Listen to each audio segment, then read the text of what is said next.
Tom Sainsbury. Hi. Welcome to You could just do it with your hands. Between Two Beers. I need to use my sleeve. Is Open that it okay? up. It's like a high school party when you're sleeving it. Yeah, I know. And Here we that's go. fine. It's so easy. Get into that export Cheers. culture. Welcome to the Export Beer Garden studio. Cheers. Oh, look at you Clink. guys. How we go. Look at you I guys. need to do it in front of the mic. Clink. Nicely Yeah. done. Beautiful. That's a pro. I'm good at Foley. Yeah. That's a pro right there. Beautiful effects. Yeah, we're very excited to have you on, Tom. Excited to be here. We're so looking forward to this episode. And when we were talking about you coming on the show, Seamus legitimately thought you were Mark Sainsbury's son. Uh-huh. And we laughed and laughed and laughed, me and producer Adam.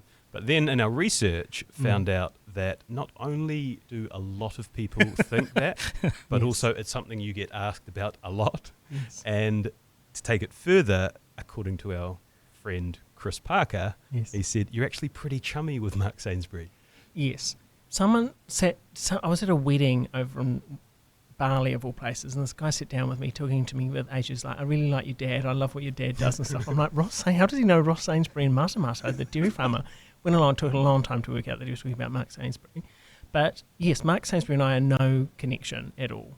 And we've tried to chart it back because there aren't many Sainsburys in New Zealand, so we should be connected somehow, but we're not. Because you did run the moustache. Well, you have run the moustache a few times. But I'm a big fan of the moustache. The problem is when I'm doing characters, it's like it's all my characters suddenly have moustaches. So I'm like, I have to choose about when I have it. But I love having a moustache. But it's not a shade on Mark's. No, God, it is anyone's. No. Can anyone's reach that walrus wonderfulness? I don't think so. And that's probably what gave it away in the end. Yeah. Yeah, I just love the thought that we thought we had this classic zinger to start with. Yeah. Mark Sainsbury's son, how good's that going to be? And they're like, no, he gets asked about that pretty much every week. Yeah. And he rang me up and we did, I was his spokesperson for, because he does Men's Health Week every year. So I was the spokesperson for him. So we've done some work together and been interviewed by him and stuff like that. Yeah. Father and Sunday. Well done. Yeah. Yeah, nice. Bringing your son to work day. We were scheduled to have a chat a few weeks ago, but you had to jump on a plane to LA to get studio execs interested in a couple of TV shows you've written. How did that all go? Look, it was character building. I love it. Have you guys spent any time over there? A little bit. A little bit, you too? A little bit. You're underselling Yeah. yourself. Stephen went to college in America. Well, are you talking about LA in specifically? LA, Yeah. Okay. Where'd you go to college in America? New Jersey on a Did you? soccer scholarship. Yeah. Oh my God, of soccer course. scholarship. Yeah. I really like Los Angeles. It's the level of stress is always there because if you've driven around, well, it's so scary to drive around there. Even after you're there for 3 weeks, you're still like, I'm still not entirely sure what side of the road I'm meant to be on, and the speed of which everyone goes. But I had a good time. I met all these kind of producery kind of people, had really good meetings and things, and they're all kind of yes men over there, which I really enjoy, but sometimes nothing comes from that. And it's also, when you get a project going over there, there's about 47 hoops of everyone kind of coming together. The fact that anything can come together is a miracle. So there are people interested in my projects, but, we have to get a good director attached. We've got to get a star involved, that kind of carry on. Do they do their own due diligence on your previous work as well, or are you going in sight unseen, just a guy from New Zealand with a script? So I've got a manager over there who would give them some of my material and stuff like that, so they've got an idea. Does it play as well in America as it does here? The smart ones are like, we don't have a sense of, like, Americans, they're aware that their kind of sense of humour is a little bit maybe lacking compared to everywhere else. And of course, Tiger's just, paved the way for such a interest in New Zealand comedy, so they are aware of it. It does translate, kind of. I think what doesn't translate is my energy coming in, because, like, I hate talking about myself. And you're going to love this. You guys are in for, well, I hate talking about myself in terms of, like, bursting into a room and just selling myself, and like I like being far more kind of self-deprecating, or kind of that kind of energy. I feel much more comfortable. Like, blowing my own trumpet comes very awkwardly to me. And that's the land of blowing your trumpet. I know, you got it. Yeah, which is why you're so well liked, I think. Anyone who likes blowing their own trumpet, I feel like gets found out, or you get too much of it. I agree. I think there's a way to do it. Like, people, you do have to, like, people don't have time over there. You've got to be able to sell exactly who you are and what you've done and achieved in a really efficient way, which I'm lacking in. So I could have done it a lot better. And you fly back and you don't really know how it's gone. You're like, Yeah. I don't know if that was productive or not.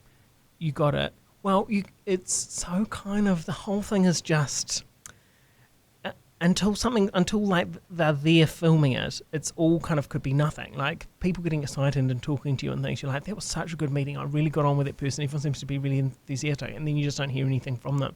Like it's just so hard. There's nothing concrete. It's all just concepts and ideas. And then last time I was there, so I was over there last September. It's HBO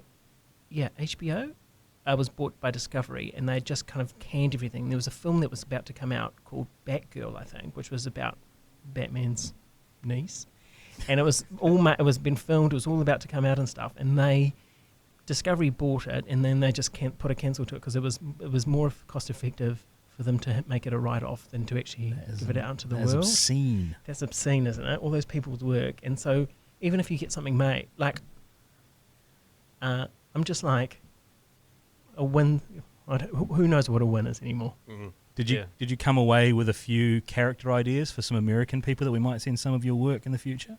It's really interesting there's so many characters over there, but when I do, like, sometimes Australians work here, but not really, and Americans characters don't work here. Right. Like, Which New is a Zealand shame. audiences don't, like, vibe with it. Because Stephen you do a great American accent, Steve. No, I don't. I do a South African. Sorry, South African Everyone has a South African. Anyway, look, we've got a lot of places to get to, but I wanted to start in a really random place. Great. So I listened to an interview you did a few years ago, and you were asked to create your fantasy dinner party where you could invite 5 guests, and I loved it. So you chose Suzanne Paul, Steve Parr, Michael Hill Jeweller, Jane Campion, and David Bain. And fuck, it made me laugh. And I think that probably only people 30 and up would really appreciate that list. Yes. But I think it also speaks to why you're so popular. You create these nostalgic, fun, hypothetical scenarios and let people's imagination just run wild with it. So I actually wanted to talk about that. Like what a combo that is. Can I jump in quickly though? Because 4 out of those 5 names are actually on our list of guests that we'd like to have on. Can you guess who the one that Who isn't on that list? Jane Campion, do you want? How did you get that? Yeah. How did sure you? if it's too obvious? Yeah, you're not going to go Baino. Really? Yeah. Well, I thought maybe Steve Parr was a little bit obscure. Yeah. Mine went there, but then I was like, I think that you guys could get a great story out of Steve Parr, and I'm here for it. Is there any campaigning I can do on your behalf to get? Where is Steve Parr? Anyway, No one knows. Let's put the bat signal. Well, we put a who would you like to have on the pod at Christmas New Year, and Steve Parr's name came in, and I was like, that's a great throwback. But I don't want to hijack the dinner party. Please explain. Steve Parr was so kind of influential because we used to sit around. Us family, my parents don't really like television, but we did used to sit around, and was it Sale of the Century? Is that, yeah. He'd slide and he in. would slide on. Yeah. And then would it be Jude Dobson was his psychic? Or who was his psychic? Yeah, that was Jude. But what was her maiden name? I know. There was a huge. I know. There was a huge thing when she changed her name. I know. It threw me for 6.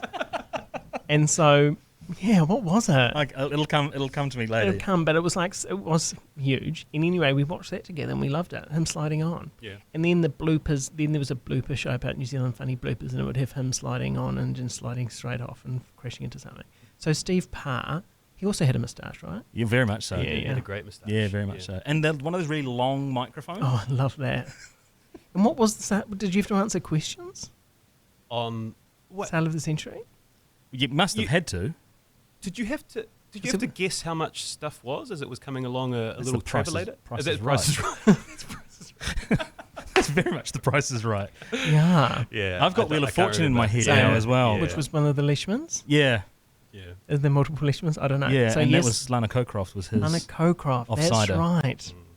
right. Suzanne Paul I've hung out with, but she's just quite good to have because, I like to sit back and let the other people do the talking. So she'd be good at initiating conversation. And she's had quite the life. And I judged a dog competition with her maybe a month ago, and she'd just come back from Chicago, and she was telling me about Chicago, her time in Chicago, and I love that. Is that sentence something you never could have imagined you'd say, like, I don't know how many years ago? I was Exactly. judging it. Like, you said it quite nonchalantly. I judged a dog competition with Suzanne Paul. Because Suzanne Paul, again, was huge. Like, if you were homesick from school, it would just be her ads on. Yeah, Natural Glow. Natural Glow. And then who else was I? Michael Hill Jeweller. Michael Jeweller. I can't believe this list. I can't he's even a remember knight, it. isn't he? Sir Michael Hill. He is, and I follow him on. I've tried to initiate a friendship with him on Instagram, just sliding into his DMs, going, "Oh, beautiful pictures, stuff." I'm just hoping when I'm down there, he'll invite me to his estate in Wanaka or wherever he lives. And he isn't bitten. He hasn't bitten. He's been like very cordial, and given me, interacted with me, but not really asked any questions back. So I'm just letting that one fizzle out. Thanks, Tom. Yeah. I've got such an obscure Michael Hill reference from when I was a kid. Apparently, one of my parents' friends that I grew up with in Taupo, she was his sweetheart back in the day. And apparently, the urban legend goes, he actually asked her to marry him, and she said no. Oh. Now, I don't know how much of that is bullshit. Yeah. But, and I also hope that she doesn't listen to this podcast because... But she has missed out on a fortune. Yeah. Yeah, and the opportunity to be your friend, I know. potentially. Fingers crossed. I could have. I feel like Bain, you'd be struggling to get much out of... He would sit quietly at the end of the table. He wouldn't would, and I'd love it though. Like, just to work it out, just to work it out. Work him out. Yeah. So that was kind of my wider point. Is We can't leave out Jane Campion. Oh, Jane Campion, who you don't want on our podcast. Well, Jane Campion, like the other ones are kind of nostalgic, and I mean, she's a bit more cool, isn't she? Is she? Yeah. Maybe not. Yeah. I would have thought you would have gone Anna Paquin if that's because the piano, and True. But, hey, this is his list. Yeah, sorry. Yeah. It's not your list. On a second guess. What a list. Jane Campion, because she directed this really obscure again. She directed this film called Angel at My Table in the 80s, 90s with Janet Frame with the red hair. The red hair and the hair. And I, for some reason, as a child in his 7, 8, 9, 10, was obsessed with that film. We're the same vintage, you and I. Yeah. Because I get the reference straight away. I can see that red hair. I don't know if you can still say red curly hair, but I think you can. I think it's safe to say I that. think you're all right. Yeah. I don't know why I'm looking at you. No, yeah, you're the authority on what's okay to joke about. My point I was getting to was that I think, and we're gonna cover this as we go on, is that it seems you're a bit of an expert on observing and the human condition. And I know this is hypothetical, but the joy I can see in your face of thinking about observing that situation. Yes. And like we spoke for 5 minutes before, and you were sort of working out, you were observing us to figure out which box to put us in. Is that what you were doing? Just to sink into the vibe, I think. Yeah. But you guys are very easy to be around. Yeah. But can I just say that dinner party would be amazing, wouldn't it? It would. Absolutely. Yeah, I think you Putting might it need to out create there. I'm it. gonna send invites. Well, they're all still around, so you've still They got are. a chance to do that. I'm thinking Steve Parr's going to be living in some obscure town somewhere. I reckon he's lost the moustache, I think. Producer Adam's got the goods. There we go. Can if we organise this dinner party, we will host the event. Please. We will MC it. And we'll find out Jude Dobson's maiden name. Yes. Bailey. Jude Bailey. No, Jude Bailey. Not No. Judy Bailey. That's the mother of the nation. Yeah, that's Sorry. the mother of the nation. Who's also on our list of potential guests one day. Anyway, moving on. So we wanted to. I said we'll start now, but we already started. We wanted to start with a few fun little nuggets, and we've asked Chris Parker and a few other friends to give us some info. And he said, I think you should ask him about some of his weirdest jobs. And we've got a few that we want you to talk about. The first one, he said he played beetroot for McDonald's in an ad once. Yes. My first ad, the first job I ever got was on a Kiwi burger. It was on the Kiwi burger commercial. And I was playing the slice of beetroot. And it was a love story between me and the egg. Like Kiwis love hot pools, rugby Yeah. balls, McDonald's, Snapper Schools, War Piece, Woolly got Fleece. it. That one. You got it. You with beetroot in that? I was the beetroot. That was my first acting gig. I know.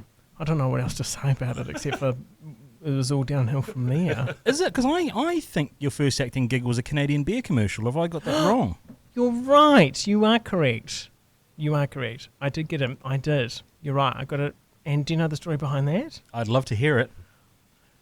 So I went into the audition and they said, because you've got a list of things that they've got, like, can you do these skills? And you're like, oh, I can't do horse riding, but the job's not for a week. So I'll take horse riding and then I'll go and quickly learn it for a week and then I'll be an expert for it when it comes to filming. And that one was, can you pyramid ski? So which is where there's like 3 people on the bottom, then 2 people on the shoulders and 1 people on the top. And I ticked, yes, I could.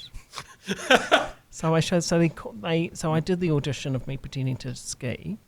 And then I came back, and then the producers were there from Canada, and they said, well, I loved your work and stuff. And it's like, so you can ski? And I was just like, you can pyramid ski? And I was like, yeah, I can. And I went home, I was like tossing and turning, I was like, I hate myself. This is terrible. What's going to happen? I can't. Who's going to teach me how to pyramid ski? And we're filming in a week. So I rang up my agent and said, look, this is the situation. So she rang up the producers and said, it wasn't comfortable pyramid skiing. And they said, well, we still really liked him, so we're going to have him for this other role. And so this other role was just me being a pervert. I was looking through the keyhole. I was at a party looking through the keyhole at a beer glistening on, a beer glistening on the sink.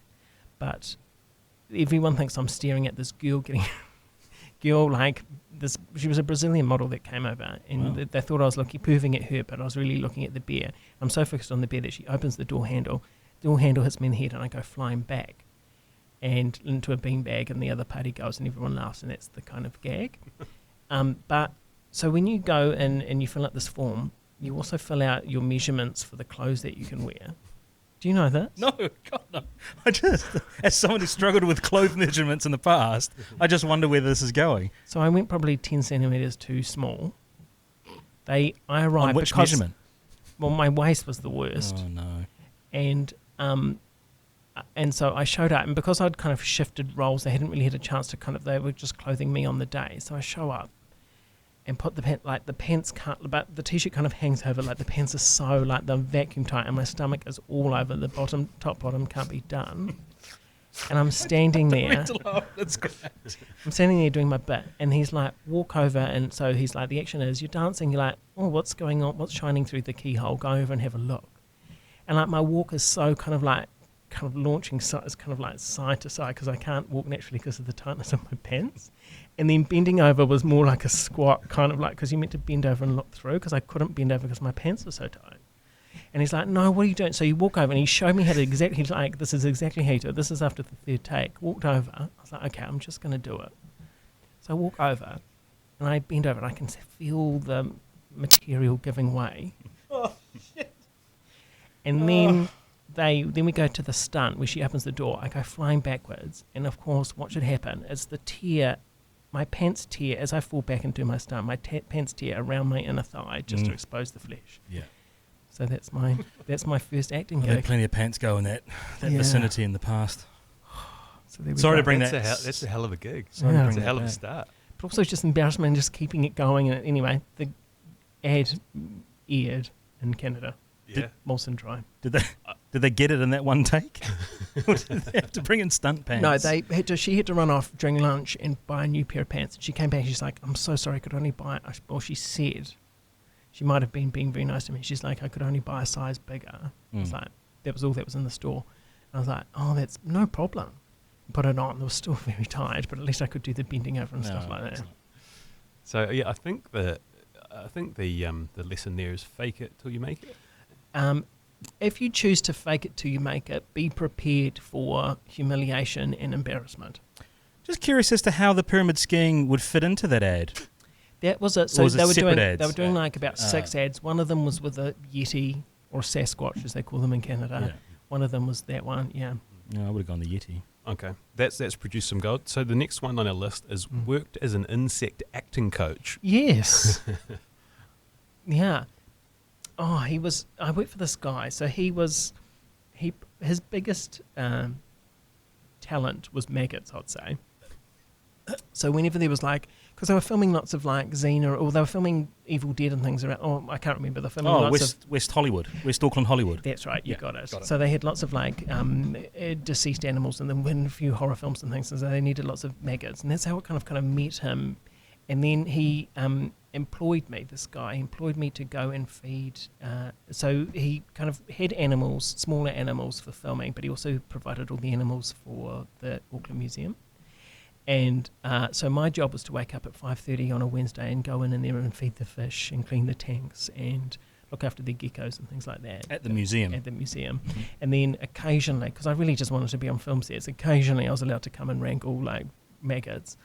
And honestly, they're like, no, the maggots aren't doing what they need to do. So we need the maggot here, and it needs to crawl. Just wrangling maggots is not the easiest. you want this maggot here to crawl, so it has to crawl towards the camp, that kind of carry on. But I also did a job with lots of grasshoppers as well. Some kind of plague of the locusts kind of thing. Sorry. And anyway, so one day I showed up at the museum and all of the seahorses had stopped moving, and the temperature had got down to 1 degree. So there'd been some malfunction in their tank, and they were all suspended animation. I was like, what are they all going to be panicking, thinking it was my fault, of course. Ring up my boss at like 5:30 in the morning, and he raced in. And we slowly brought them back. Every 20 minutes, you bring it up 1 temperature. So I had to stay there until it got to like tropical sea temperature, and we only lost 1 seahorse. Okay, we got most of them back. And, okay, is this right to just throw? Yep. Yes. So please.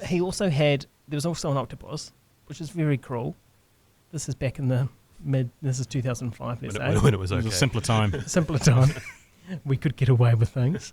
And there was an octopus, and there were 2 tanks. So there's 2 tanks maybe about 3 metres apart, and one would have crabs in it, and one would have octopus in it, and the crabs would always be disappearing. And so they set up a camera, and what happens is it crawls out of the tank, slithers across, goes up, eats the crab, slithers out, and so I watched the footage of this octopus. And then the octopus disappeared. Oh. And never to be found again. So God, I hope it slunk into a sewer and was out to sea. Oh, right, yeah, Hopefully. like The Great Escape. Hopefully. Yeah, you got it. That's gold. Did you have one more on your No, list? we've actually combined We've the Auckland combined, Museum okay. with the Insect Wrangler, which is good. yeah. Okay, that's great. That's a really great start. All right, I want to move on to Small Town Scandal because I've been listening to it for the last few days. Please don't spoil it for me though, because I'm not at the end yet. No spoiling. And it's an amazing piece of work. And from everyone I've spoken to, it seems to have been this huge success. It seems like quite a difficult thing to put together, which we're going to talk about. But my experience listening to it was going in, and I knew you played every character. I think there's 45 different characters in the podcast over the course of the 6 episodes. You start off thinking, okay, that's Tom. Okay, that's Tom. Okay, that's Tom. And then maybe, 10 minutes into the first episode, you're not thinking that anymore. You're just totally encapsulated by the story, which is a real credit to the craft. Thank you. Can you talk to us a little bit about putting it together and where the idea came from? Yeah, I'm in here. I did a podcast, yeah. food podcast with Ganesh Raj, and I was hanging out with Sam afterwards, the producer, and he's like, come to me with any ideas and stuff, and I thought nothing of it, and then he sent me an email, and so we kind of hung out, and for some reason, I have been listening to, for many years, I've been listening to true crime podcasts and really getting into it, really getting into the vibe of it, and so I was like, I'd like to do one of those, but how am I meant to do it? I don't know any true crimes to solve, nor do I want to do that. And so I proposed to him doing one where it's all scripted, so it's like a parody of a true crime podcast. And then the next step was me doing all the characters, and he's like, well, we can get other actors in. I was like, I don't know, I think I just want to do them all. And so then I was months late with my first draft, and I was ignoring the producer, trying to avoid the emails. He's like, the script's coming soon. Silence from me. And then I was actually... last time I was over in the States, I had this kind of a bit of downtime, so I just kind of churned something out and kind of sent it to him, and he was kind of into it, and we kind of did some back and forth with notes and things. And the next thing I know, I'm recording it with our friend over here in the corner, Producer Adam. Shout out, Producer Adam. And we did one kind of episode together, and we kind of had to focus. You have to focus on all the characters because it would just become this blur. It would just, the characters would all just kind of, their voices, everything just became unhinged, and I slowly became unhinged as well. So we had to kind of focus on a character at a time, but it was all heavily scripted, so you kind of knew where it was going and exactly how to kind of pitch the characters. And then Adam had to do a lot of work of editing it together, and there we go. Because I've watched Seth MacFarlane in a live kind of reading of a Family Guy where he plays all different characters. Yes. That looks extremely challenging. Yes. Do you have that ability to do that? No, so I've got to, whenever, like, I have to, there's always, how I like to have it is like having a word or something to get into the character. So if I was to do that, I'd have to stop every character and have that word to get back into that character. Right. So Sydney would be like Australian. So Sydney, and then you're there. And you were still there when you said there. Yeah. So Shay I'm not sure if you said this or if you've read it somewhere, but sounded like cereal but with elements of The Office in it. Oh, great. Is that a Shay original? I said that, yeah. That's Yeah. good, Yeah. Shay. Yeah. Thank you. You're welcome. I like that. Is that the influences kind of coming into it? No. Not so much The Office, but I love The Office, and The Office has influenced both of them. American and British have just influenced my life. So yes, I think that's definitely Cool. That's definitely forever there. What kind of, in terms of a reference of comedy, like Kath and Kim kind of comedy as well is a big thing for me, like the Australian kind of vibe as well. So that probably influenced it too. When you decide to come and attack the podcast medium, which is different to other stuff you've done, theatre and film and TV, Yes. do you come in with any expectations? Like, are you thinking, oh, this is the audience I want it to get to? Or are you thinking, like, if this is a success, someone might pick it up for a TV show? Or are there bigger visions of it? Not really. I wanted it to be like something in and of itself. So I just wanted it to be like a complete artwork in there for the world, rather than leading on to something else. I think when I think of the audience, like because I've got this kind of loyal audience on social media, and the most kind of vocal of them would be females aged 35 to 55 would be my demographic, wine drinking women, white women, and of course that kind of, for younger women too, they do love true crime. So I felt like I was kind of catering to them a little bit. Yeah, that makes sense. And the background for it is Matamata. Well, no, sorry. The background for it resembles Matamata, which is where you grew up, right? That's right, and yeah. does small town New Zealand lend itself to this sort of true crime, everyone knows everyone sort of setting? Yes. How I like to put it is that when growing up, and I've also got Tai Happy in my head whenever I kind of think of Te Hoiha, which is the fictional town where it's set. So it's probably more that the Matamata. The horse racing thing is definitely Matamata, because I grew up in Matamata and just horse racing's everywhere. I think these small, what I always think about small towns in terms of murder mysteries and things is that here you don't know who the policemen are, you don't know who the law enforcement are, but in Matamata, in the small towns, everyone knows everyone, and so even the policemen are potential suspects. They're all kind of involved. Because the small towns lend itself to just that random cast of characters that get thrown into a place, right? And such a spectrum of them hanging, yeah. Yep. So it has, like I said, it has been received well. I know you don't like blowing your own trumpet, but it has. It's done very well. Is there a season 2 in the works? Is there anything else? Yeah, so Sam, the producer's, he's sent the initial email, so we're going to kind of work on something together. It'll be the same kind of format. We don't know whether it'll be any similar characters or whether it'll be a whole new thing, but it'll be the same format of me playing characters and a mystery to solve. There you Yeah. go. It's- Very exciting. Wait, did you, just thinking of that, you playing multiple characters, I think back to growing up, Eddie Murphy's my kind of salient example of a single person playing multiple different characters. Is that kind of an Yes. influence as well that you kind of Eddie look Murphy, through? yes, Eddie Murphy definitely. French and Saunders, if you know them, they were really huge for me too. And then later, Chris Lilly was, Summer Heights, I was really huge for me too. And so, yeah, but Eddie Murphy. What happened with Chris Lilly? I loved Summer Heights High, and that was a real, in our group at that time, everyone was into it. But has it been taken down? I think that one's been taken down. So it's because of him playing Jonah, Yeah. a Tongan boy. So just the society's changed, and that's no longer allowed. What a great example of how things have moved. Is he still carrying on? I haven't seen much sketch work from. Has he been cancelled as well? He's making a podcast called Jamazing. So his character Jamay just talks as her talking about her life. So right. Jamay from Summer Yeah, Heights yeah. High. Okay. Yeah, and it's really funny. I listen to it and I laugh out loud. Yeah. So I guess he's still him as a clown, trying to work out the avenues that he can still kind of go into. That must be so disheartening as a performer to have a body of work like that judged in a different era's standards, Yeah. and then have it smudged from existence. Right. Yeah. Like something so celebrated for years as this amazing piece of work, and everyone's giving you credit like, oh my God, Yeah. Chris Lilly, you are absolutely killing it. And then Yes. times change, and then it's like, oh man, what you actually produced there was really problematic. Yeah, amazing, right? Yeah, I read a piece recently about how problematic Ace Ventura: Pet Detective is Yes. as well in terms of trans and homophobia. And it's Yes. like, I read it and was like, oh yeah, shit. Yeah, Actually, yeah, if you view it with today's eyes and you go, oh Yeah. wow, this doesn't this doesn't play so well anymore. yeah. And it is, I guess, there's no risk in what you do falling into those areas. I tend to avoid I don't do anyone of any kind of other ethnicities, or if or that's not kind of like a commentary or brown face or yellow face or anything like that. I try to avoid those, but I'll be cancelled for something along the lines. I'm just holding on until it happens. Just bracing. Yeah, Just wait, bracing. enough time will pass. Yeah, exactly.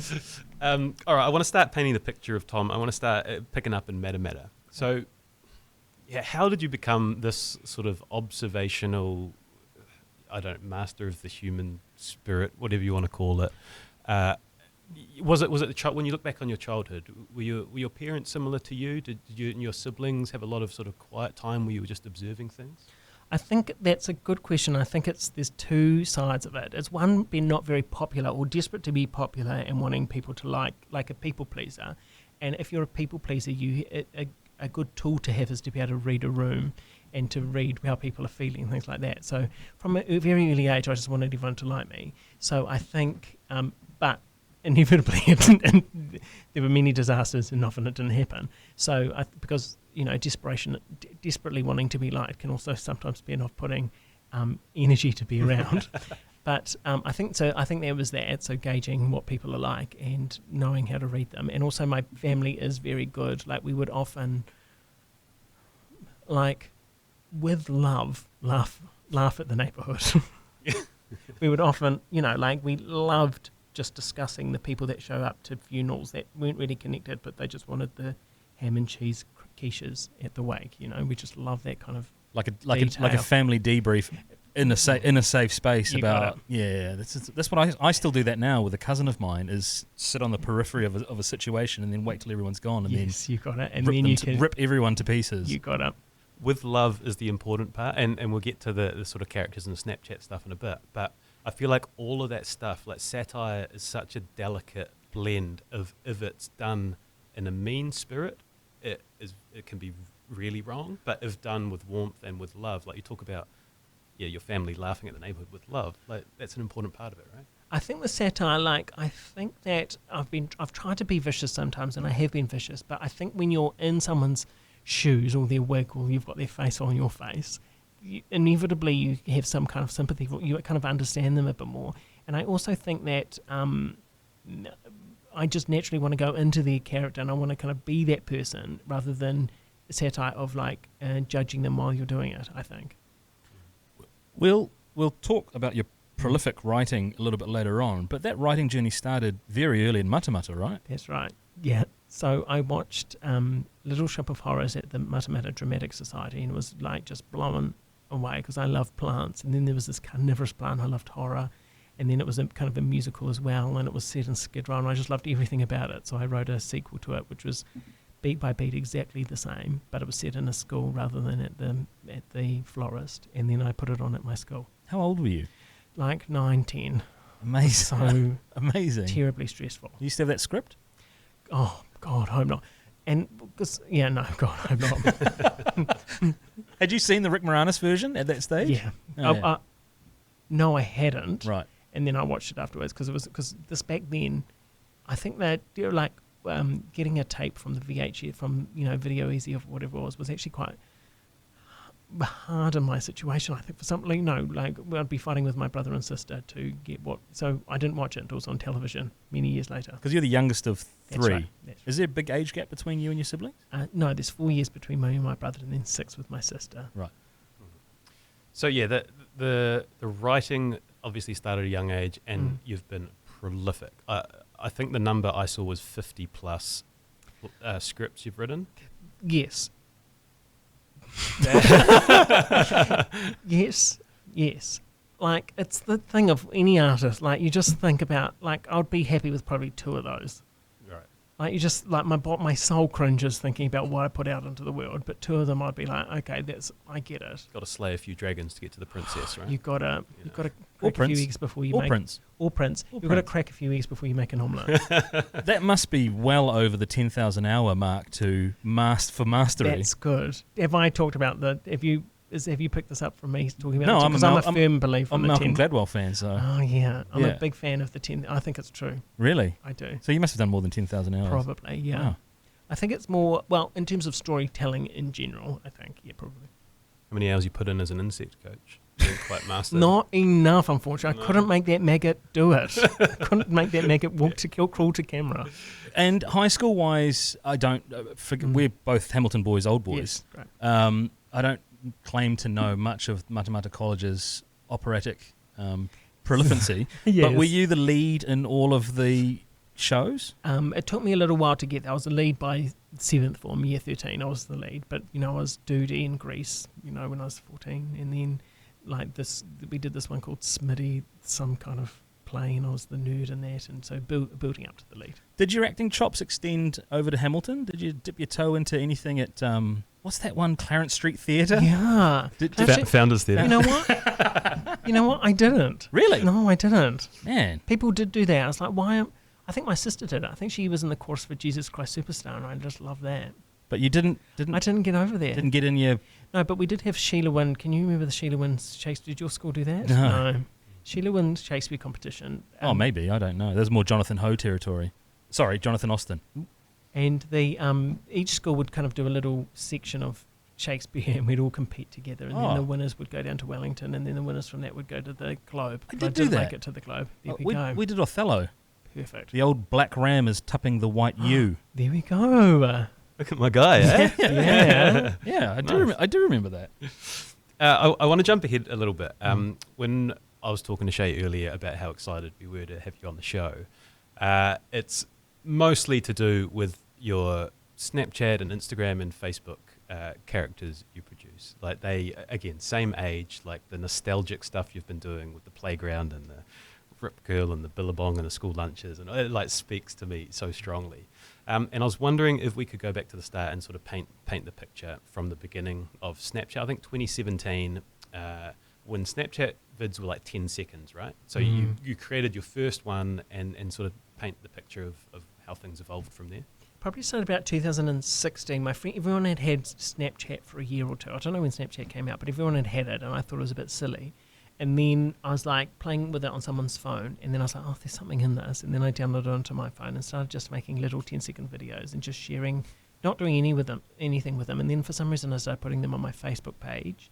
And I did that for like 6 months or something. And then it was getting towards my agent at the time suggested I make a public fan page, and at the same time we were coming up to the election of the 2017 election. So I started doing lots of kind of politicians and stuff. So it was just this kind of storm in a teacup, everything coming together, and me doing like 1 to 2 minute videos of politicians and everyone kind of following it, and then leading up to the election. Can I just jump in here? Because I've just had a flashback wash over me. Yes, love that. And I think Stephen is really downplaying how much of an influence you have been on him, because I now remember Stephen putting the filters on, mimicking us as a friend group, recording them, putting them in our chats, Yes. doing the bald head ones. You did all of Yeah, those. because Snapchat had that thing where you could go and find a photo of someone in your phone, and then it would just put that face on your face. And I thought it was, I think I was watching your stuff at the time. I was like, oh, I can do this. Yeah, How 100% hilarious. did. Yeah. Yeah, it did not hit like Tom No, Sainsbury. satire is tough. Yeah, I really wish. I'm going to go back in the chat. I reckon we can pull some of those out from the archives and really.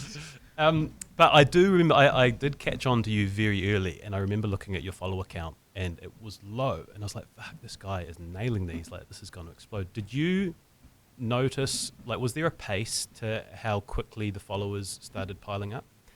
Not that I was really aware of. I just remember my first video that got over 50 reactions to it, and like celebrating that, thinking this is amazing. And then when the next one got to 63, I was like, what, this is amazing. And then, but the time the election came around, I was getting 2,000 to 3,000 kind of reactions from people.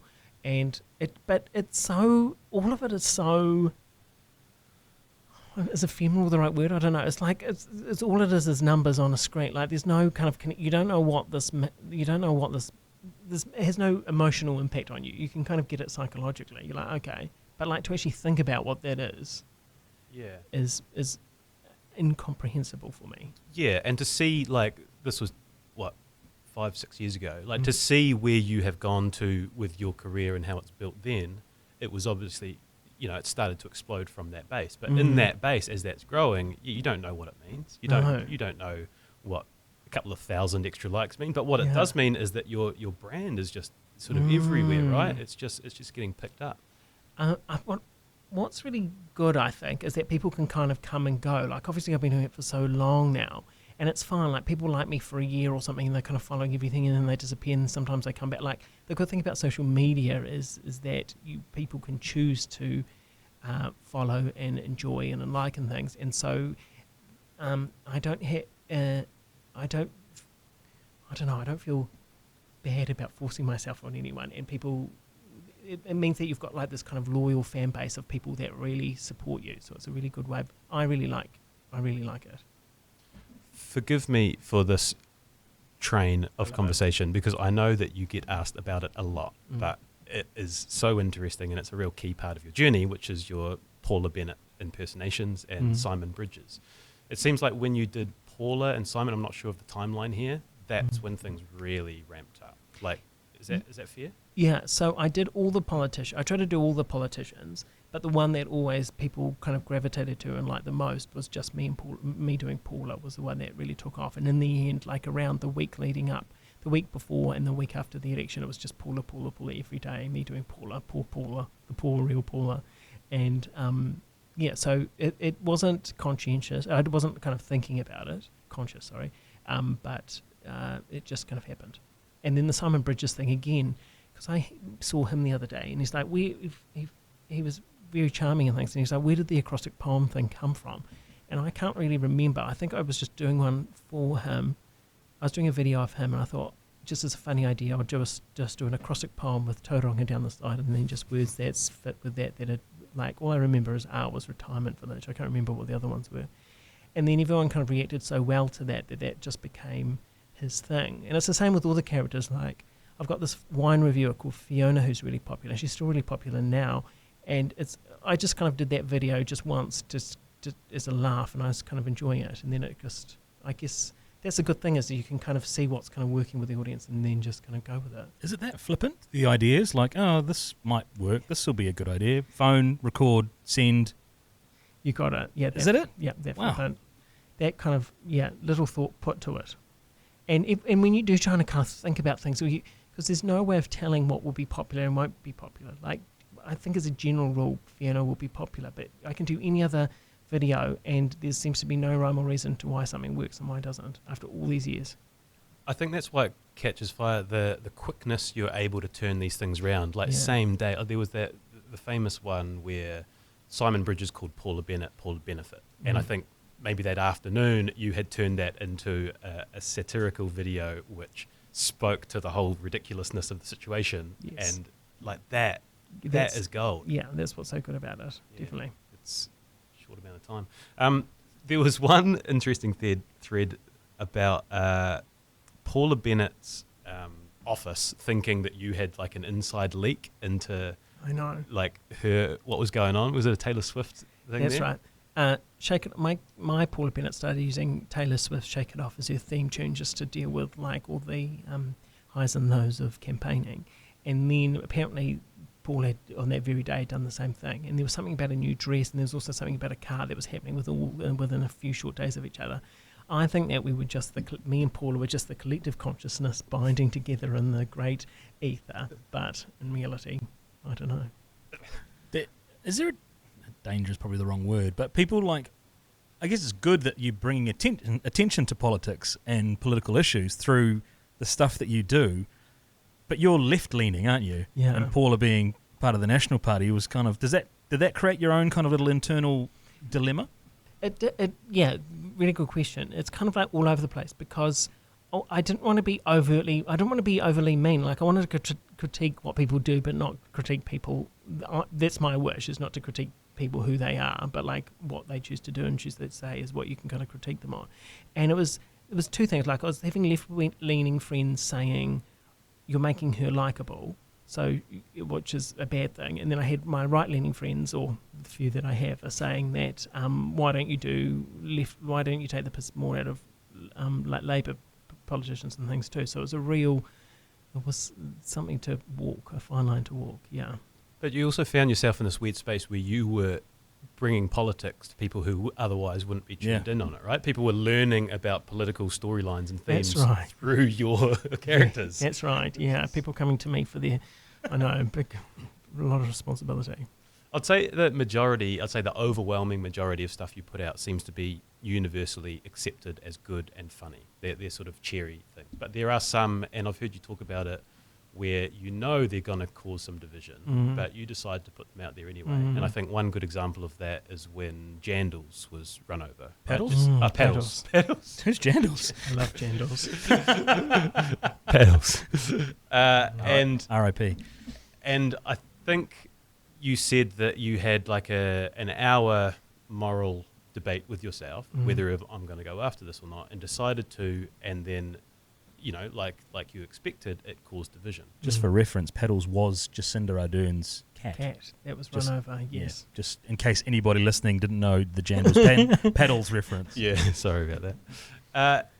So can you talk about that conscious decision of putting stuff out there which you know is going to be divisive to your sort of overwhelmingly loving audience? It's a good one, and probably 3/4 of the time I do post it, even though I know it's going to be controversial. I still kind of do it. And why do I do it? I don't because it's such a good idea, and it's so good it's worthy of being put out there, and it's kind of expected of me to make some kind of commentary on it. Another one was when all the bushfires had took out 1 billion animals in Australia, and I did a video of a woman being upset about all the animals dying while eating a chicken sandwich, just to kind of highlight the kind of irony of the situation, and that got so much hatred as well. One I did take down, I was playing going to Ukraine. I was playing a soldier going to Ukraine, and that was universally hated, so I just kind of discreetly took that one off. And in terms of, but then it's also, I've found it's like you can be contentious, and then the next day comes around and you just put a new video, and most people forget. Yeah. So you can kind of, and it's good to, break eggs and make an omelette.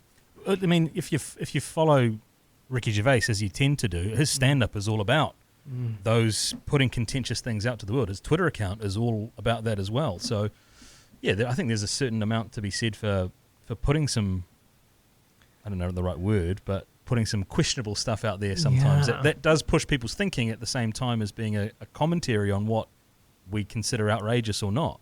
I agree. I feel like Ricky is so comfortable doing it though, and I think I'm such a people pleaser that it's just such a nightmare sometimes. Do you get physically anxious when you're going to put something out there? I do sometimes, yeah. Right. Or it's more, but sometimes, half the time I put it out there thinking nothing of it, and then I'm like, oh, that's controversial, and then it's too late. People are just putting angry faces beside it. And what's your connection with the comments? Do you go digging in, see what people are writing, or you leave that? I leave that, and I've also kind of ended any kind of, people can't direct message me either. Oh, really? Yeah. Because it's 90%, 99, is that thing, 99% of them are really good, and then the 1% is the one that kind of gets to you. I tend to read the ones on Instagram, because I think the Instagram ones are much less contentious, and it's just me been doing stupid skits. And I do read the comments of that one just because I kind of like to engage those people, and they've usually got something funny to say.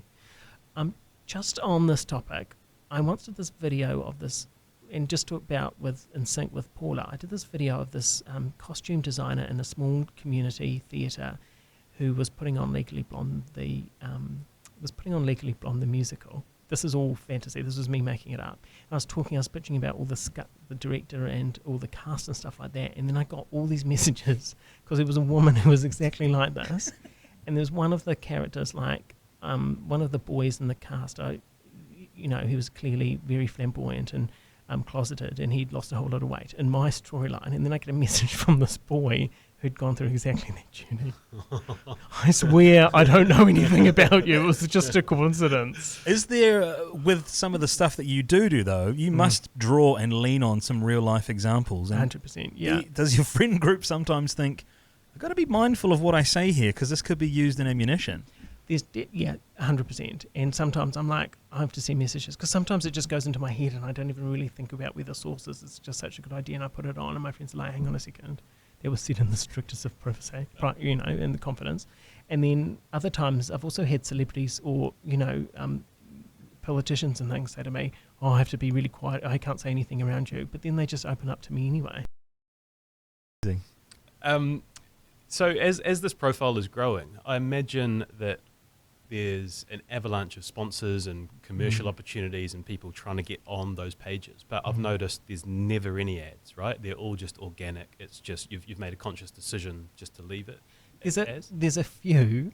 I've done a few. Like I've done one for Corporate Traveller, which is I kind of like when I do that sponsorship stuff. I'm like, I want it to be as brief as quickly as possible, and like just drown it in other content. But I also want to like something like Corporate Traveller, which is just an organisation to help people organise their travel for them. I'm like, okay, that's a thing that I can kind of be on board with, and they're a small company, so I'm okay doing that. And then there was another one that Charlie's Juice also got me to do something, so I was kind of happy to do that. The Graham Henry one. Yeah, we got sent that as well. We didn't do anything with it. Oops. The Corporate Traveller one, I just picked it as organic content. I didn't make the link at all. Oh, good. Yeah, good. Also, like I just did one inadvertently because I'm addicted to crust kits, and so I just did one about crust kits. Everyone's like, "Are you getting paid to do this?" Because I was just so kind of positive about crust kits. Yeah, the longevity of it too. Like it's still so prolific, right? Like is it one a day still? Try like to, yeah. 5 years later? Like that's such an incredible output. Are you having like a day set aside where you do like 5 different ones? Or? It's a good question, and ultimately I'd love it to be like that, but it's just like my baseline is quite lazy, and so like just doing one video exhausts me, and that's me done for the morning. So like sometimes I've done 2 videos, or occasionally I've done 3, but it's hard to do more. We've spoken to Hayley Sproul, and she is notoriously busy. I had you pictured as the Hayley Sproul version of yourself, like that busy. Are you busy? Because you say you're notoriously lazy, but I refuse to believe that.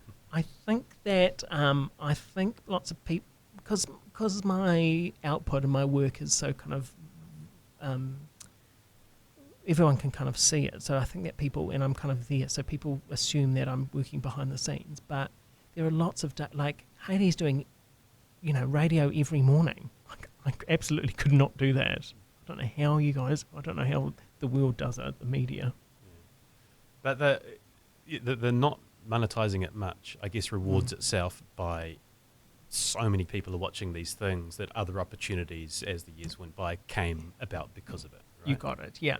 Like I'd say, who knows, but maybe even 100% of all the work that I've got has been a result of having a profile or, even getting that audition just because people know who you are and what you're capable of. Is it a weird moment when, and I'm thinking of I think it was the People's Choice Awards in 2017, where you're on stage dressed as Paula Bennett next to Jacinda Ardern, like talking to a crowd, where you're like, holy shit, like this is just something I've just created from my bedroom and now it's brought to life, and this is a kind of a weird situation. And like at the time, the adrenaline was going. There were so many people backstage. Like I couldn't think about. I had to remember my lines. They were giving me cues and stuff. You're so kind of caught up in the adrenaline of it. So when it's happening, you're not even. I wasn't even present. And it's not till afterwards you're like, that is pretty crazy. And it is also pretty crazy when you do think it's just me on my couch, making this video, and some of these videos are getting 100,000, 200,000 views, and you're like, all these people are just privy to my living room, and I'm not even aware of it. But do you become more comfortable with it? Like your stuff, man, the one of you dancing in the banana the other day had me fucking laughing. Just the silly little like dances. And I'm like, he's just put this up. I don't think Yeah, obviously you know how many people are watching it, but it's just... That one's a good one because the kitchen was a tip. So I was like, look, the least you can do, Sainsbury, is clean the kitchen before you film. Yeah. We had a musician Example on a couple of months ago, and he did a viral video with his girlfriend, and she was dancing around in her undies, and I think it's had like 40 million views. It's like, yeah, I just uploaded it to YouTube, it's had 40 million views. So it's crazy, eh? It's a lot of eyeballs. It's a lot of eyeballs, and the eyeballs peaked during COVID times. Has that seemed to have slowed down for you at all? It's really interesting. I think what was COVID was it was sustained, like every single video got an audience. Now, and I'm kind of okay with this, it's highs and lows. Like sometimes there are just times when people just aren't engaging with it for a couple of weeks or whatever, and then even an event will happen, a politician will say something stupid, I do a video, and then I just get a whole burst again. And I think that's good because, you know, there's definitely saturation point and people get so bored of you if you're like always hitting that level. So I'm at peace with that. And Paula and Simon have now left the politics world. It is an election year this year. Yes. Do you start to rub your hands about the characters that might come out that might give you some fodder? Well, as I was saying to Simon Bridges when I saw him last week, the characters aren't there so much. There aren't the outrageous people at the moment. Judy Collins is still there, and so maybe it's time to get into her more. I'm just hoping it's when the campaigning begins is when people start to shine, and so I look forward to it. Could we see Fiona back on the campaign trail at all? That's such a good look. I'm thinking someone needs to, but it's to actually get a political party. It's quite involved. You've got to get like hundreds of people. You've looked into it. Yes.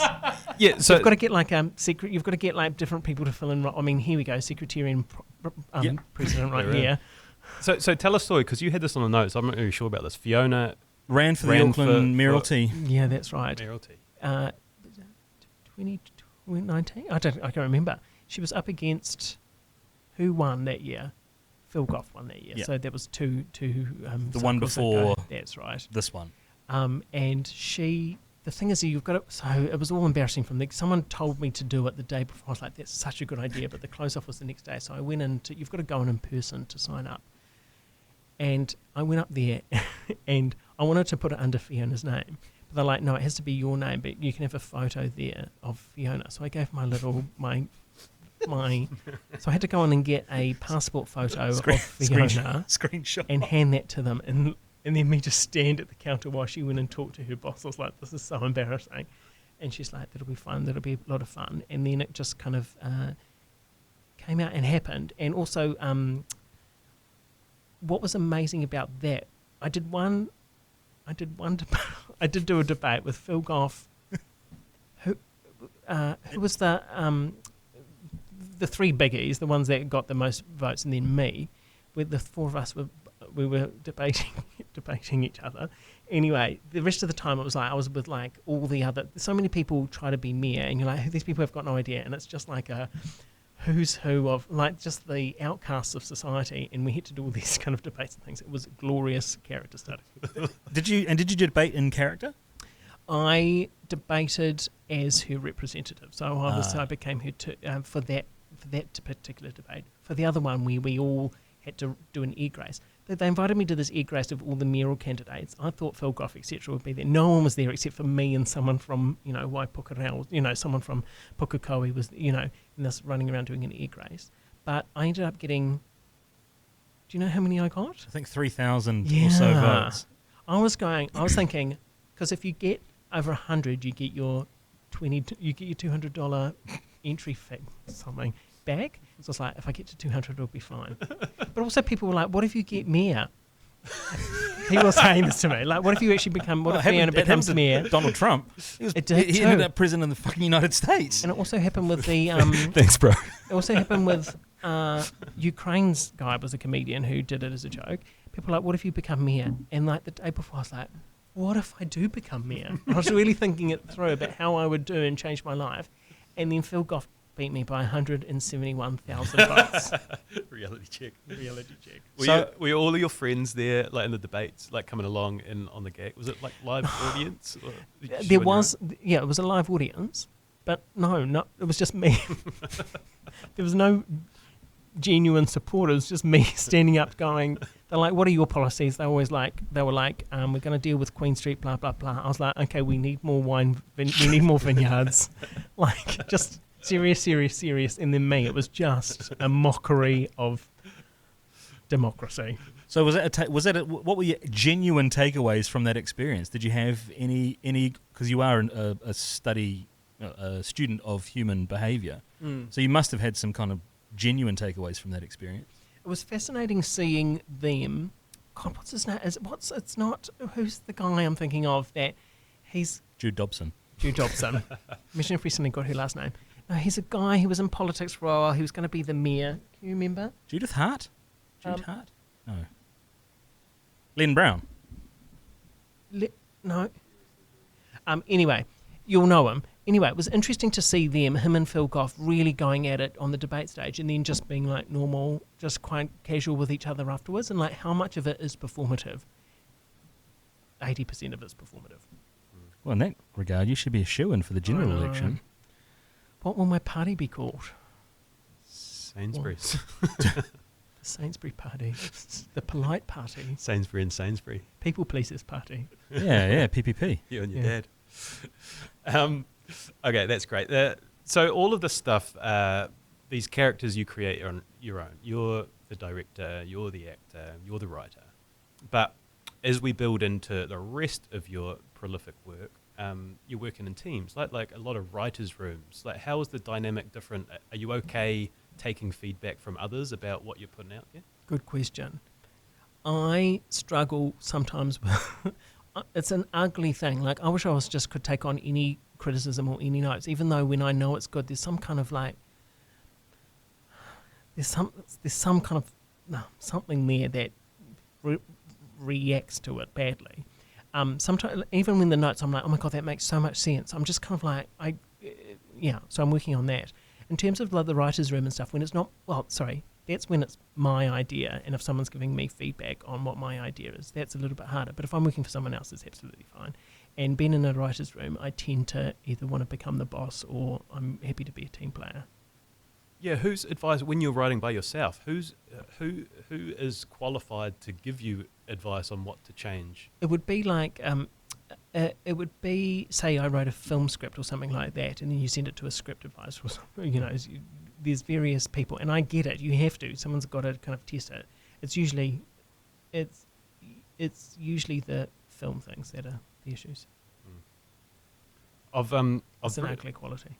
Yeah, I've written down. So I went on your IMDb page late this afternoon just to see sort of what you'd been in, and it's a long list. Oh, is it's it? a really long list. And well-rounded too. Yeah.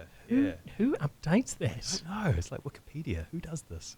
But for the listeners who don't know, like, I'm just going to read a few. Like, there's Super City, Shortland Street, Golden Boy, Educators, which I loved. Educators, by the way. Wellington Paranormal, The Adventures of Susie Boone. Like, that's a very small list. That's a very small portion of the shows you've either been in, an actor or a writer.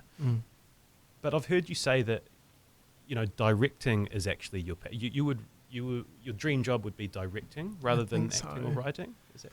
I think so. I think it's a hard one because I do kind of enjoy everything. Writing I find is the hardest, but maybe it's the most, I don't know. I think if an amazing role came along, I would kind of give up everything to do the acting role. The problem with acting is that you're essentially a warm prop. You're doing someone else's kind of thing. And it might be an amazing role, but then like someone else has got this different vision from it and then it all becomes murky and then blah, blah, blah. I think with directing, you're the one you've got the most control, but you're also the one that's, if things go wrong, you're also a lot to blame for it. And I think that's the most satisfying place to be. Because you can do you can be acting in something and giving it your all, and you could do a really good job, but an editing could come along or something just ruins the whole work, which is so you're a lot more less in control. Does that make sense? Yeah. Did you, when you arrived in Auckland 23 years ago, straight after high school, it was with ambitions to be like a drama actor, is that right? That's right. And then kind of comedy hijacked it. Yeah, that's my initial, yes. I just wanted to be a dramatic actor, and then I hung out with all these dramatic actors who took it all very, very seriously, and they did this technique called the Meister technique, which is really drawing on yourself, and it's a really good it works really well for some people. And it took me a good 10 years to realise that there's this other branch of acting. So Hayley Sproul's really good at this, which is quite clownish, which is like you kind of take an element, you can just have a silly walk and suddenly that becomes a character and things like that. So it took me a long time to discover the right fit for me for style.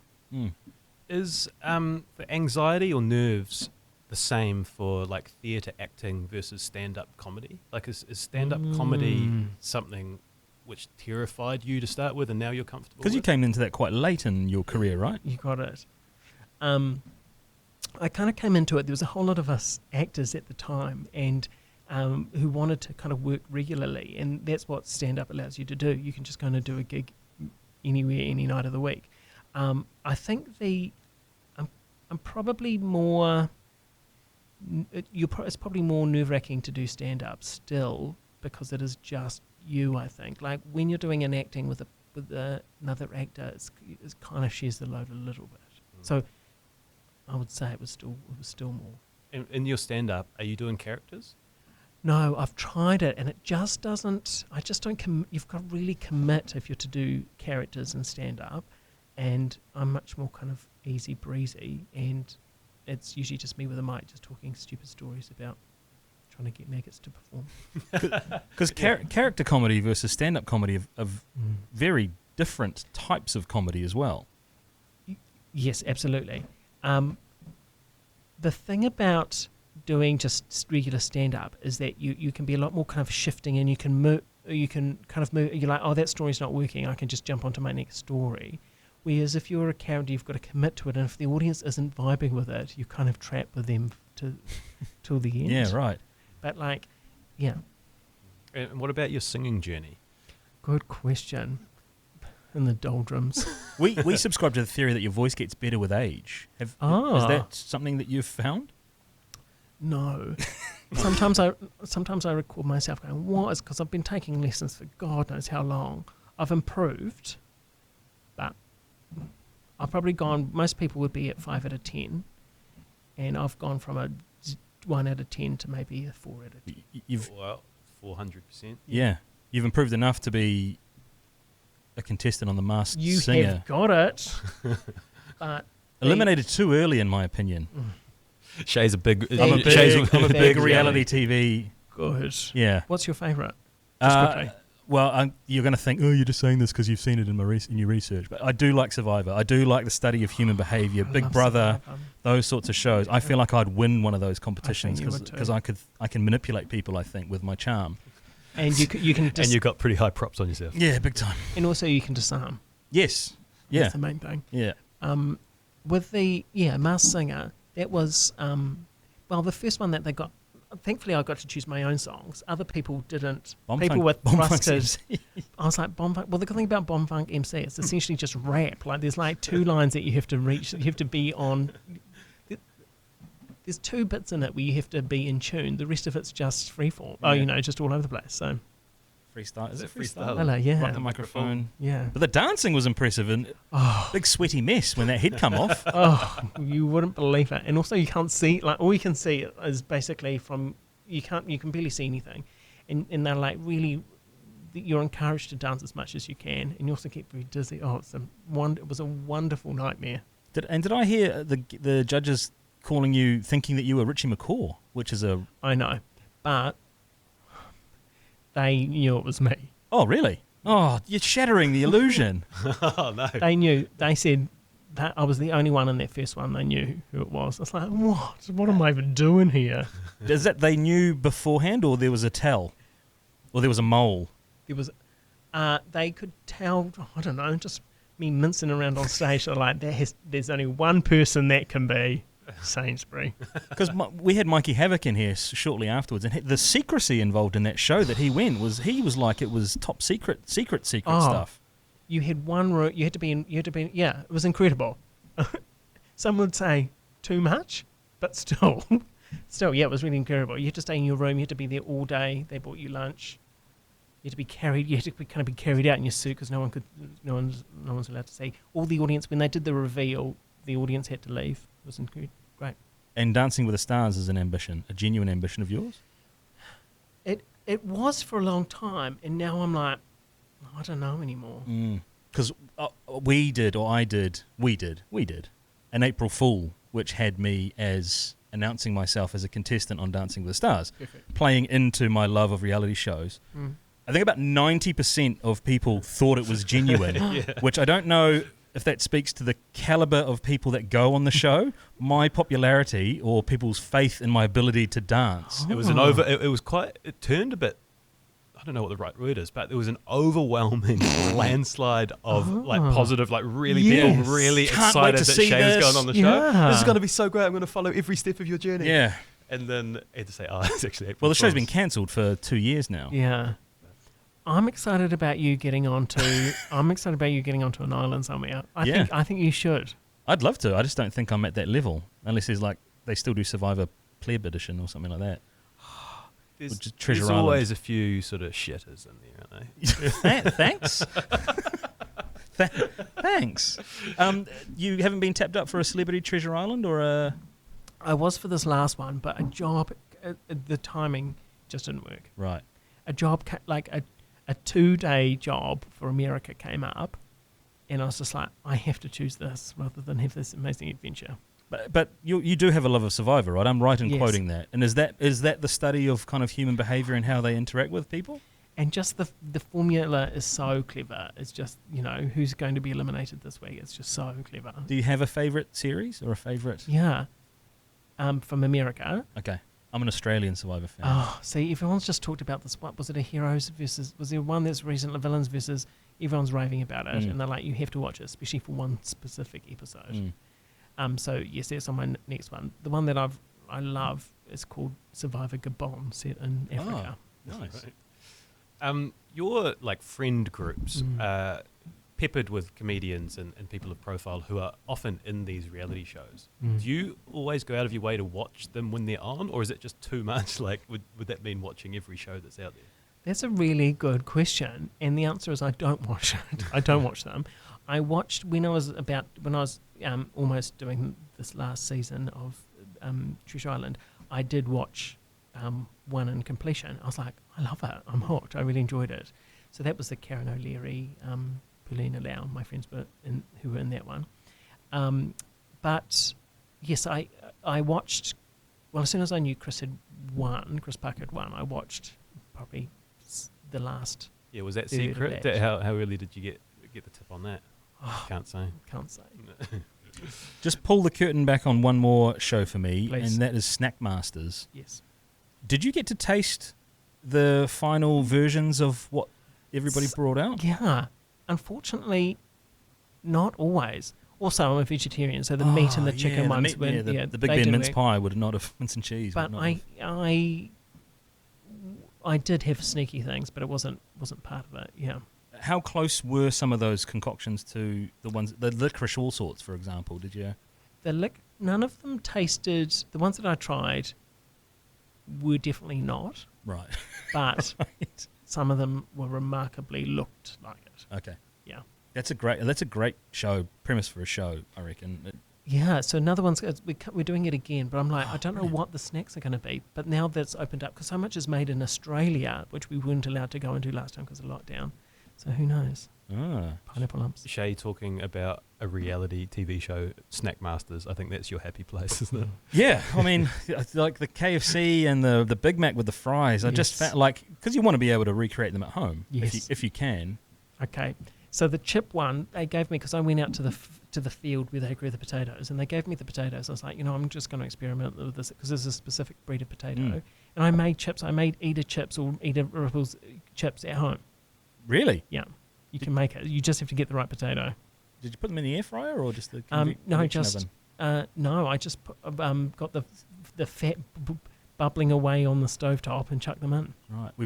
I think we've lost a lot of our listeners with this very niche reality TV content. I'll pull us out of there. Yeah, and we won't keep you much longer. But I am interested in like the structure of your week, because we've talked about there's so many little bits and pieces. There's videos, there's writing, there's stand-up comedy next month. Like, do you have a structure to your working day? Like, are you good at mapping out what part of your day you're going to do what?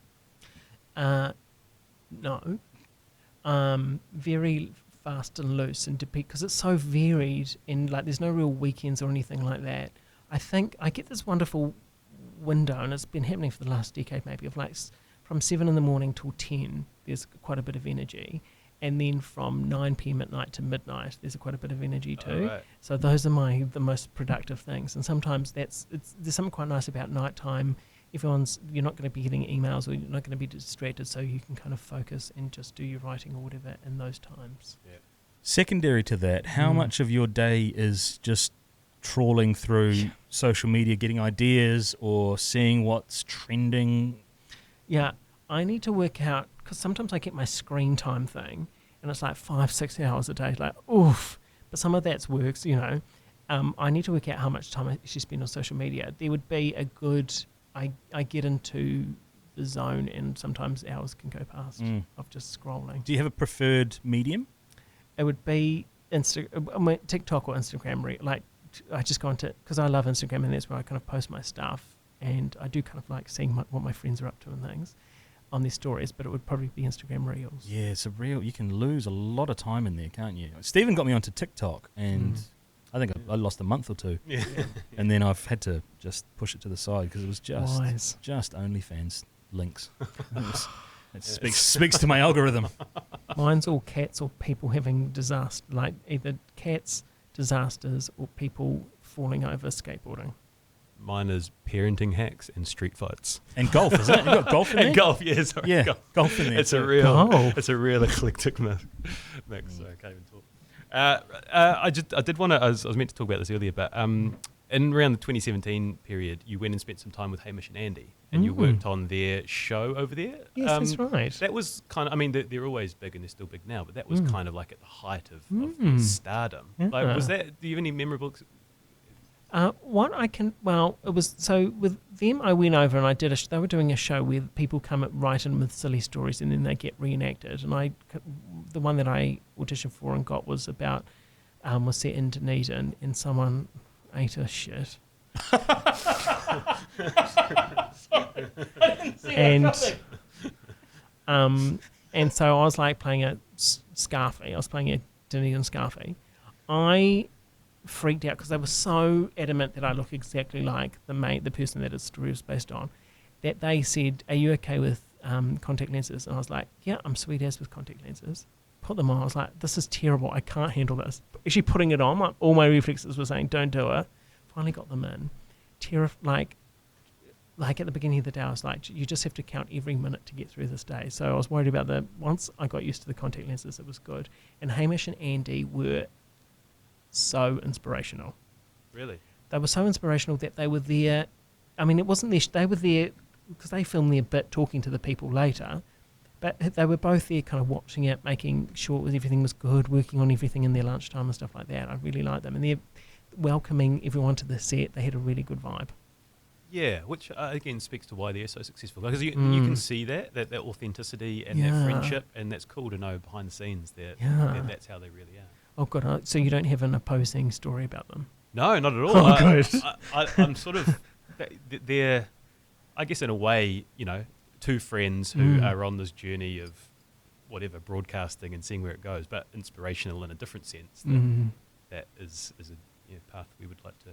Yes. I've got 3 things to round out what I had on my list, and they're all quite eclectic. One was... got it on reasonable authority that you are known to party with some of your fans after shows. Yes. 50 plus women in particular. That's right. Is that true?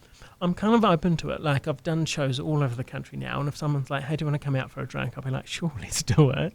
And one time I did this. So this group of women in Christchurch, a group of about 6 women in their late 40s, early 50s came in, and they were so pissed during the show, and then they left. I did another show, and then they come back and they've been drinking the whole time. I said, "Come with us, Tom." And they dragged me downstairs to the pub, and one of them got on the table and started dancing and collapsed. Like, it was just, the whole thing was carnage, but it was brilliant. And is that a regular? Not that degree of intoxication, but I've definitely, I would have done it at least 30 times. Wow. And the last 2, one that took me completely out of left field was practicing Buddhist. That's right, yeah. And what does that, again, I have a very rudimentary appreciation of the religion, but what does that really mean for you in everyday life, or what should that mean for you in everyday life? Everyday life, that is, if you're kind of like firing on all cylinders, you'll do a chant and a chant in the morning and the evening, and you'll read a little bit of their kind of scripture, and then you'll also partake in group chantings or hanging out with other Buddhists on a Sunday and stuff like that, talk about life and philosophy. And have you travelled to Japan or anything to kind of further that experience or further that knowledge? So I went to Tokyo. They've got, so Soka Gakkai, or the Nichiren Daishonin Buddhism, is the branch I follow, which is kind of like breaking Christianity into like Baptist or Anglican and things like that. So I followed this one. And there's a university in Tokyo, and there's a whole kind of community, and everyone in that community practices this Buddhism, and they're just so zen and just so sunshiny. So it's a wonderful area to be in. Does that lend itself to helping you with your work? Good question. It probably makes you, well, it's all about compassion and things like that, so it probably helps me try and be more compassionate to my characters, but also kind of it motivates you to make everything as good as it kind of can be, and so I guess that helps as well. Awesome. Just one last one for me, and it might be a bit of a fizzer because I'm not really sure if it's a good story behind it, but we asked a bunch of your friends to tell us, good yarns or little nuggets about Tom, and one said there's a good story about a birthday cake, and it was a party where I can't remember if you were moving the cake or something, and there's been an absolute disaster. There was my very good friend Nick Simpson was turning 30. He'd organised this venue. His girlfriend had made a cake that was a big 3 and a 0. I can't remember. The spirit took over me. Chandelier was playing. The spirit took over me. Half of 3 was gone. Most of 0 was gone. I picked it up and I bought it, ceremoniously put it in the middle of the dance floor. It was a big kind of spectacle. And then I danced in the cake, writhing around in the cake and things like that, just covered in cake. And then Nick got really angry, yanked me off. And it wasn't until his hands were grasping me, pulling me aside, I was like, what have I done? Where did I go and what have I done? That seems a bit off-brand for you. Yeah. I don't know, what was I on some drugs or alcohol? I can't remember, but I do remember afterwards mopping up. I was like, well, I have to mop up the floor. It was just icing and cake in every crevice. Ooh. Not my crevices. The party goers. My final one, and it was I think it's really amazing, and that is that you are biological father. Yes, that's right. To 2 children. That's right. And you are a sperm donor. That's right, yes. And I gather from listening to this in the past that that's not particularly, what's the word? It's not a service that a lot of Kiwi males offer up. You got it. And was that what drove you to that kind of place? Good question. And so when I was doing it, there was only 7 men in the whole country that were kind of donating anonymously, or 2 people. I wasn't donating anonymously. A lesbian couple approached me to father a child each. And they just reached me through a mutual friend. And I started taking, the reason I said yes, I don't know, lots of things happened in my life. I'm like, why did that happen? And the reason that happened was because I was starting doing improv quite regularly, and the rule of improv is always say yes to everything. And so, like, I sat down, I was like, I'm going to say yes to everything. And so they were like, do you want to father our children? Yes.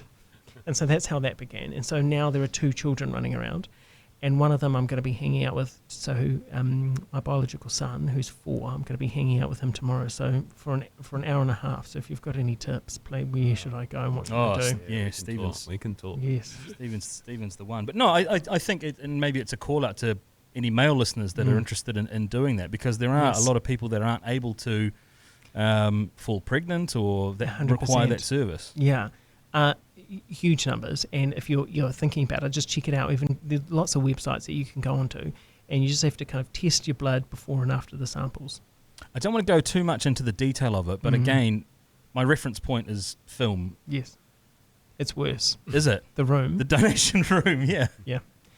The room that I went to was carpet. Do you know about this? It was fully carpeted, so walls, up the walls and ceiling. You would think a room that required this would be like easily wipeable, right? But no, it was carpeted, and there was down the middle there was like office dividers, Oh, and like then just- on one side, on both sides, there were two lazy boys on either side. I'm like, why are there two? So I was like, so if they have fast turnaround, you've got two lazy boys, but you could hear the other person just over the other side of the wall. Anyway, so it was that when you're on a pleather lazy boy. They had one warehouse stationery filing cabinet on the side, and inside had a well-thumbed penthouse, and then that was it. Oh, they had a sink. wow. And you have to be very, one of the times, you've just got to be really precise. There's a real precision to get it right into the right place. I don't want to, again, get too graphic, but I don't feel like the penthouse would have done much for you. No, it didn't. So thankfully, I had I had Wi-Fi. Oh, so you're able to bring in your own. Yeah. Yeah. Okay. You got it. Oh, very good. That rounds out my list of Tom Sainsbury topics. It's a good little stream there. Have you done any podcast hosts on any of your little videos before? No, I haven't, but I did, kind of. Well, I did someone who was like, it was at BFM and should have left BFM, but he was kind of going into podcast, but out of spite and anger. Yeah. Okay. Well, I don't know what your experience has been today, but we'll keep Rich. our eyes peeled to see if anything pops up which mirrors how we are. But anyway, thanks so much, Tom. This has been awesome. Like I said, both big fans of your work. You bring this glow and energy and fun and I don't know, zestiness, if that's a word, to life. So thank you so much for coming in and sharing some time with us. But I'm not the outro guy. It's a big shame. Yeah, to Stephen's point, it has been amazing. And I think it's your relatability with your content that just speaks so true. I laughed for ages at your the School C skit, because it brought back such nostalgic memories of actually being in school, and then you doubled down with the Popper Jacks and all of these references that are just so accurate and so they just evoke such great memories of growing up, and the fact that you're putting them out there in the universe is amazing. But I think one of the parts of your story that you're putting out in the universe as well is the humility to donate and for you to father 2 children is incredible, so that bloodline continues. And you may not be day to day involved in those kids' lives, but the fact that there's a little bit of Sainsbury running around with 2 little people. Beware world. Yeah, long may that legacy continue. So thank you, all the best for all your endeavours, and look forward to whatever may come from your body of work. Thank you very much. Cheers, Tom.